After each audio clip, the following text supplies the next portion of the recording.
Arsenal were in the mud. They had not won the league for over a decade, they weren't involved in cup finals or title challenges, and the supporters were angry. The last roll of the dice was Bertie Mee, and by 1971, he had accomplished something magical. The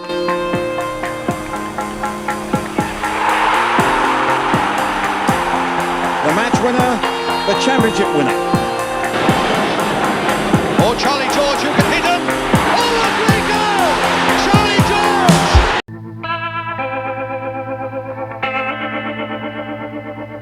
Bertie Mee arrived to a Highbury carnage. He was a middling player to be extremely charitable, and his experience was in physiotherapy. Arsenal therefore were deemed to be going nowhere fast. Then he promoted Don Howe to lead the coaching of the first team. Before Mee could even get comfortable in his new office, star players Joe Baker and George Eastham, who had been suspended by the previous management, had been sold. The previous manager, Billy Wright, had a philosophy tailored towards youth, which could be seen as the only positive in his time at Highbury. In the summer of '66, that finally revealed itself with the winning of the FA Youth Cup. In that class were the defenders of Sammy Nelson and Pat Rice, who had long and distinguished Arsenal careers ahead of them. But first, Bertie Mee had to sift through the 13 years of Highbury debris in what was his first managerial job, nearly 27 years after ending a short-lived playing career. First in the proverbial in-tray was to recruit his own staff. Dave Sexton, not on a contract with Fulham, was purchased quickly. Next, his own players. Out went the one-to-way George Eastham, and in came George Graham, who was in a similar bind at Chelsea. Following him was Forest's Colin Addison, Huddersfield's Bob McNabb, as Pat Rice moved closer and closer to the senior debut at right back. Meanwhile, a final bit of admin saw Terry Neal named captain ahead of the opening day at Roker Park. Ultimately, it was a season of promise, as shown with 3 wins on the spin as Mee embarked on his managerial tenure at Highbury. Also a season where Arsenal showed some pretty stern resolve. After faltering to just 2 wins from their 16 league fixtures before Christmas, the Gunners would pull out an undefeated end to the campaign that took in 2 draws against reigning champions Liverpool, as well as a win over Everton. They even beat Chelsea at home. Cup success wasn't forthcoming, in a 5th round exit of the FA Cup to Birmingham and a first run out in the League Cup, which ended at the 3rd round stage to West Ham. Nonetheless, a return to the top half of the table in 7th was a solid foundation for Mee, and it earned him a more permanent stay at Highbury. Someone who wasn't permanently staying at Highbury was Dave Sexton, who took on a massive project as Chelsea manager. Nonetheless, it was a good start that set Arsenal up for the remainder of the 67-68 campaign, winning 6 from their first 9 contests. Whilst league form became particularly sticky at the turn of the year, where Arsenal failed to win in 1968 until March the 23rd, but they had already tasted success.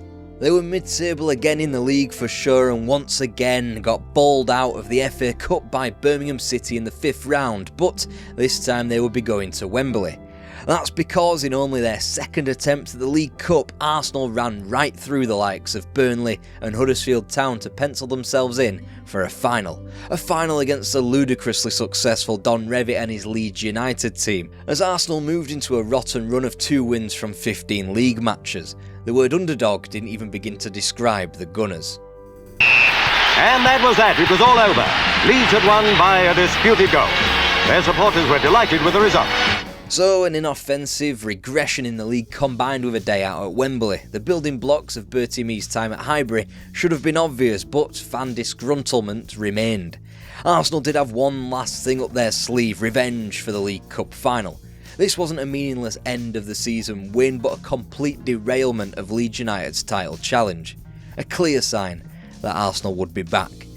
First and foremost, that started from the back, Bob Wilson taking over Jim Furnell in net whilst retaining Frank McClintock after a summer transfer request, and that could be deemed a victory. And Arsenal continued into the 1968-69 season, beginning with a win at White Hart Lane and only faltering to defeat in the league for the first time in their 10th match away at Elland Road. Another barnstorming winning run of 6 on the spin either side of Christmas even had Arsenal dreaming of a title challenge, having led the league earlier in the campaign, the first time they'd done so since 1959.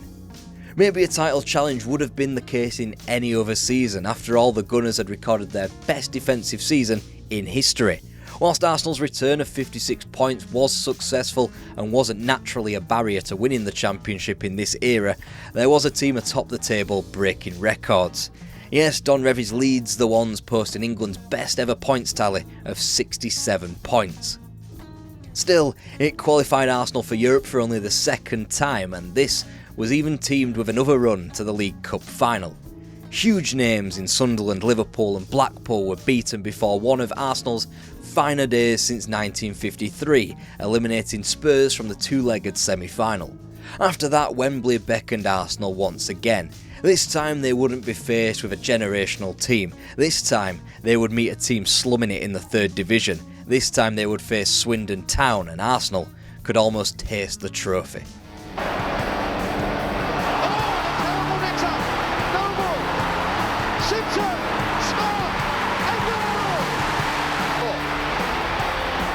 Can Gould get to it now?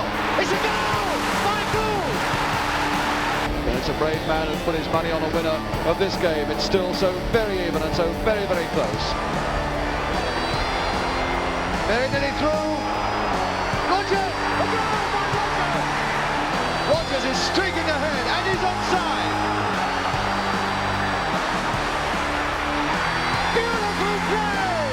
And there is this incredible scoreline. Arsenal 1, Swindon Town 3, the final whistle. Swindon have won the Football League Cup. Alright, that didn't go wholly to plan. Under normal circumstances, perhaps Arsenal would have cruised to victory, but then there's a fact of a flu sweeping through the Arsenal camp, Frank McClintock not in full fitness, and the fact that a bunch of horses had ruined the Wembley turf. And then far too many drop points stopped them from being an outside voice in the title race. It was officially Bertie Mee's first roadblock at Highbury, but it was a whole other world when compared to what came before it. Arsenal were now synonymous not with success but with being on the wrong end of giant killings from lesser names, but success was right around the corner. To Kelly, made a little space for himself there, Kelly, and a bit more there as well. To Bob McNabb right up, and he turned it back. A good cross there from McNabb.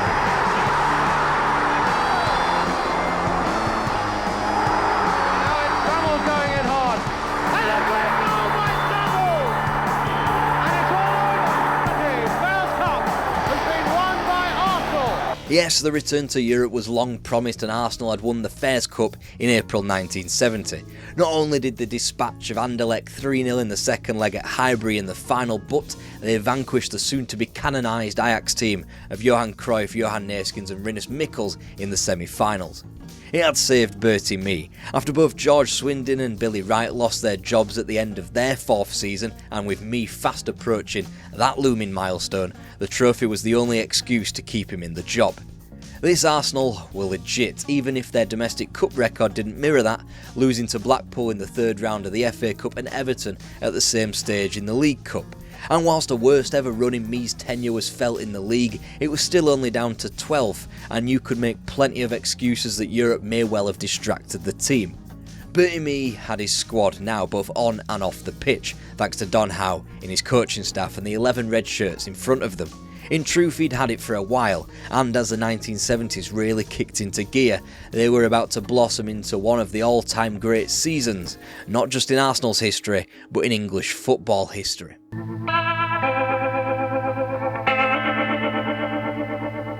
Bob Wilson in goal, a defence of Pat Rice and Bob McNabb in the full-back positions. Captain Frank McClintock had been moved back into defence and would be largely partnered by Peter Simpson. George Graham, the midfield kingpin, Peter Storey and George Armstrong either side, and John Radford up front. Arsenal were ready to do some serious business now. Ian Year's sale the prior season had been a stick he used to beat Bertie Mee with. It was a sign that Arsenal were, in modern vernacular, an unserious club. Long-term flop Bobby Gould was also out. There was an argument that Arsenal were in fact weaker than they had been before. The problem with Arsenal in the prior season was goal scoring. Bertie Mee had publicly made it known that he had courted forwards as talented as Francis Lee and Alan Clark. He would have to make do with Ray Kennedy from the reserves. Then again, the last guy who came from the reserves, Charlie George, had done alright for himself. And then again, Ray Kennedy was thrown on as a last resort in the Fairs Cup final first leg in Brussels and scored his first goal for the club. For saving Mee's job, Kennedy was rewarded with a more prominent place in the squad. And that was because of what happened on the opening day when the Gunners lost arguably their most inventive and creative player. A trip to Goodison Park to meet the reigning champions of England was always going to dent the supporters' innate sense of first match optimism. The result, a 2-2 draw, was perfectly serviceable, but Arsenal were left devastated by Charlie George's ankle breaking in 2 places. He'd be out for the rest of 1970. The season was deemed over already. It was just another brick in the wall of an injury crisis. John Samuels fractured his ankle in pre-season and joined centre-half Peter Simpson as a long-term casualty. Also, a few weeks into the campaign, Peter Marinello's season was over due to injury, although that would be less heartbreaking, as the George Best wannabe had hardly lit Highbury aflame during his time at the club. It all led to another point at West Ham, viewed as another positive because of what their circumstances were. Arsenal needed their home, and belatedly they played their first Highbury contest on August 22nd against a Manchester United team in a state of inertia after the retirement of Sir Matt Busby.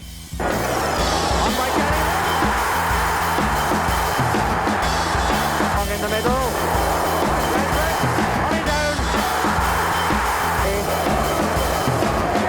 Kennedy going in.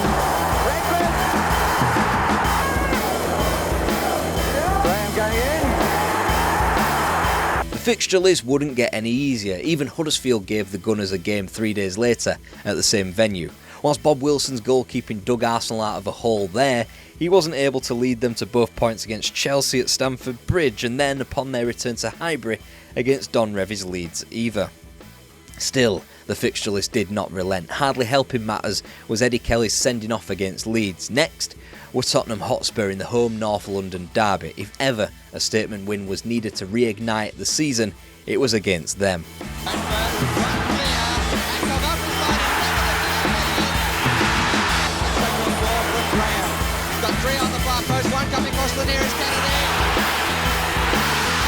And so George Armstrong was a hero on the North Bank forevermore after that. That was the spark. Arsenal went to Burnley and got a win in the match they'd usually not, scraping a 2-1 triumph before 6 were smashed beyond a decent West Brom team who had won the FA Cup 2 years prior. A gruelling first round in Europe took the Gunners to Rome to meet a belligerent Lazio team who exhausted Arsenal both on and off the pitch. An all-out street brawl between the two sets of players followed a 2-2 first leg draw at the Olimpico before revenge was sworn and achieved back at Highbury a week later. It was a Fairs Cup that Arsenal only knew they were in a couple of weeks before the tie due to a UEFA rule allowing them to participate as reigning champions. Now Arsenal were cooking with gas, and a trip to the Victoria Ground to meet Stoke City were next. Gordon Banks in net. Stoke were no mugs, they'd just beaten Leeds after all, but it was a match Arsenal were favourites for, until... One man and another. Now Richie in with a chance. Richie with a shot. And what a great goal by God Richie. Good 1-2. And a good shot. And what a goal. What a goal. That's a good ball. That's a Greenhoff. And the bounce of the ball is there. Greenhoff with a shot. It's a chip. And it's in the net. That's one save. There's another goal. That would not be allowed to happen again. Once Bob Wilson got a bollocking for analysing all 5 goals on BBC in an innovative segment that would infer football analysis forever, a team meeting galvanised the squad. And how? Ray Kennedy grabbed his first senior hat-trick at home to Nottingham Forest. He was still seen as a deputy to Charlie George, but the hours he put on the training pitch alongside strike partner John Radford were bearing fruit. Arsenal wouldn't lose again in the league for the rest of the year. In Europe, the Gunners were massively frustrated against Sturm Graz in the second round of the Fairs Cup, whilst Beveren would come more cleanly in the next stage, allowing Arsenal to put European competition on the back burner until March. A 4th round replay defeat to Crystal Palace in the League Cup was the first time the Gunners had lost at Highbury since a 3-0 January defeat to Chelsea. Meanwhile, Arsenal dropped points against only Newcastle and that same pesky Palace again in the league. Kennedy grabbed himself a brace in a huge confidence builder known as a 4-0 home win against champions Everton. Then Coventry, Derby, Blackpool and Ipswich all fell in advance of an enormous festive double-header against Liverpool and Man City. 4 points back on an injury-stricken Leeds with a game in hand traversed these tricky fixtures, and Arsenal were serious about contending for the Championship.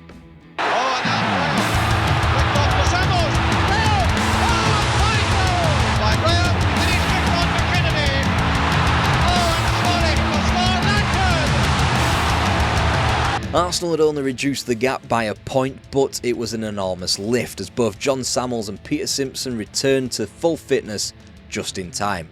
The Gunners had kept clean sheets in all but one of their 8 victories since the Stoke debacle, and whilst that would end at home to Wolves and in a seriously profitable trip to Old Trafford, victory still flowed and George Graham was back in the team and scoring. The visit of Southampton was thwarted by a snow-covered Highbury after Arsenal were unable to switch the undersoil heating on. Wearing unfamiliar red shorts, the Gunners toiled to a goalless draw, but thankfully the snow had done one for a third-round tie in the FA Cup at Giant Killing Yeovil. The subsequent home triumph in the league against West Ham was aided massively by the fact that Jimmy Greaves, Bobby Moore and Clyde Best were all suspended for breaking club curfew. Arsenal wouldn't be back at Highbury until February, and in the meantime they had toiled. Spurs of all teams had boosted their hopes with a surprise win over Leeds, then Arsenal didn't capitalise. They surrendered their 14-game unbeaten league run away to Huddersfield Town before a replay would be needed in the Cup down at Portsmouth after a late leveller, and Liverpool delivered a third blow in succession at Anfield to end January. The Gunners needed an opposition red card to get out of the 4th round of the Cup, which left a February double-header against Manchester City, who were in the midst of a golden age before the money. They'd won the league in '68 and followed that up with an FA Cup and Cup Winners' Cup in the successive years afterwards. They'd visit Highbury on the 6th before a return leg of sorts in the 5th round of the Cup at Main Road. It was another crucial double-header where 2 wins were necessary.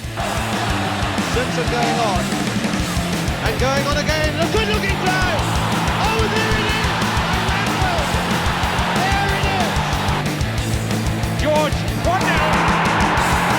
Cross the halfway line, he's on his own! Just the goalkeeper, 2-0! And that should have been the tidal wave to take the Gunners through to the business end of the season and the return of Europe. Then Brian Clough's Derby took both points off them at the baseball ground, the great cup team of Leicester City took them to an FA Cup replay, and Europe was rendered a foregone conclusion after FC Köln nipped Arsenal out thanks to away goals. Arsenal were now being officially written off. But in Charlie George, Arsenal had their creative force back, and because of Ray Kennedy's form, George slotted back in at right midfield. It didn't thwart him one bit. He'd scored his first goal back in a home win over Ipswich, he'd eliminate Leicester at Highbury in the Cup replay, and as Arsenal focused their minds in the league, the defence kicked in. Bob Wilson wouldn't ship a goal for nearly 6 weeks in the league. Wolves, Palace, Blackpool, Chelsea and Coventry all beaten without the concession of a goal. They'd gone from a 7-point, 2 games in hand deficit to just 4 points with the same games in hand, aka the Gunners' fate was in their hands for a great season. But with Stoke City in the FA Cup semi-final, Arsenal had the ability not only to get a slice of revenge, but the ability to turn a great season into a magical one. Low one against Smith getting in. Conroy there as well. And Story. Oh, and Dave's finished in. Oh, Charlie George. This is the chance. Richie and 2-0. Charlie George's back pass. And Arsenal disaster for him. Now Radford and Graham leaping at that far side. And Story to Hamid. And a goal. Corner for the Arsenal. Everybody up and heading off the line. Was it a penalty? It's a penalty. Wembley at stake. And he's done it. It's a good header. It's there, Graham. Yes, Wembley booked fate in their hands. Arsenal turned the screw against teams they ought to beat, but each of them were in sparkling form. They went to the Dell and won, they went to the City Ground and won, and upon their return to Highbury, put in a pair of performances that is now the cliched hallmark of champions. Newcastle and Burnley both visited in the space of 3 days, and they met an Arsenal side hardly in free flow but inspired to crucial slender wins thanks to 2 winning goals from Charlie George. Arsenal now led the league by 2 points, still with one of those games in hand. A win at the Hawthorns could have left the Championship a signed deal despite a trip to Elland Road 2 days later. West Brom apparently though were appointed as the Kingmakers. A slice of ingenuity and a whole heap of refereeing controversy helped them beat Leeds before they went toe-to-toe with the Gunners at the Hawthorns and got a point. It left the Championship balanced on a knife edge. Arsenal had 3 games to play, Leeds had 2 and 1 point split them, whilst the Gunners had just 48 hours before a trip to Elland Road. A win in Yorkshire therefore would win Arsenal the Championship.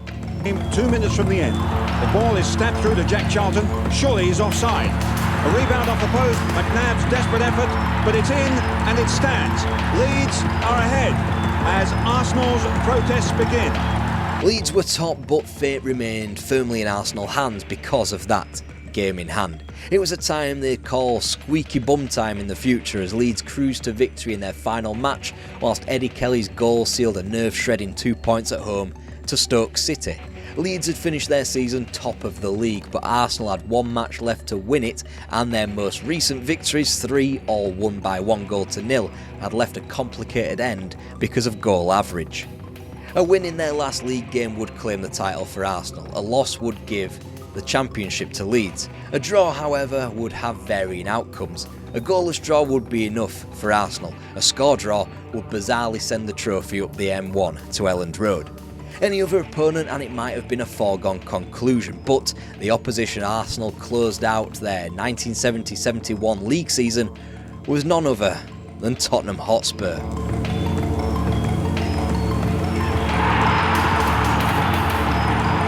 The match winner, the Championship winner. An incredible finale for Arsenal, their supporters, and particularly for young Kennedy. Arsenal are the champions, confirmed in the last 2 minutes of the last game of a 9-month season. After 18 long years, Arsenal had won the title, and even more deliciously, they'd won it in the backyard of their fiercest local rivals. But the season was not over yet. Liverpool awaited in the FA Cup final. Arsenal lost the toss, so they were forced to wear their yellow shirts, and with their blue collar and trim, it was a kit that the Gunners hadn't played in since the infamous 5-0 defeat up at Stoke. Captain and recently awarded Footballer of the Year Frank McClintock had lost his previous 4 Wembley finals, 2 at Leicester, 2 at Arsenal. Was it going to be 5th time lucky against Liverpool? Still highway, dangerous indeed! Oh, goal! Back over his head, Kelly is right in there, playing much more as a striker in this extra time, and it's there! George Graham! It's George Graham who got the touch and makes it 1-1! Or Charlie George who can hit him. Oh, up we go! Charlie George! And Arsenal have won, and they've done the double! And there it was, Arsenal had won the English domestic double of First Division and FA Cup, something that hadn't been achieved in the 20th century yet, unless you count that other club from North London that did it 10 years prior.